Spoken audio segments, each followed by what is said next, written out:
আমি মহান আল্লাহর উপর ভরসা করে চ্যালেঞ্জ দিলাম, 54 বছরের স্বাধীন বাংলাদেশে বাংলাদেশ জামাতে ইসলামের কোন নেতা কোন অন্য ধর্মের লোকের উপর জুলুম করেছে, তার জমি দখল করেছে, তার ইজ্জতের উপর হাত দিয়েছে, তার সম্পদ লুণ্ঠন করেছে, সাহস থাকলে আমাদেরকে বলে দেন। তবে তোমাকে আমরা সেই দুষ্ট লোক তৈরি করি না।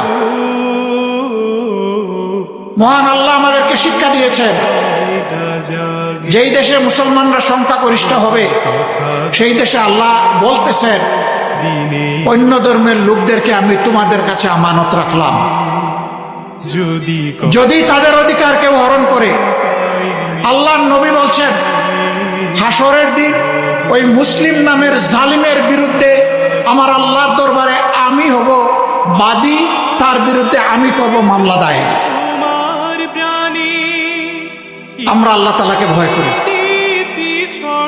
আমরা আমাদের এই সমস্ত ভাই বোনদেরকে সম্মান করি। ধর্মীয় কোন বিশ্বাস ধারণ করা প্রত্যেক নাগরিকের নিজস্ব ব্যাপার, এখানে কোনো জোর জবরদস্তি চলবে না।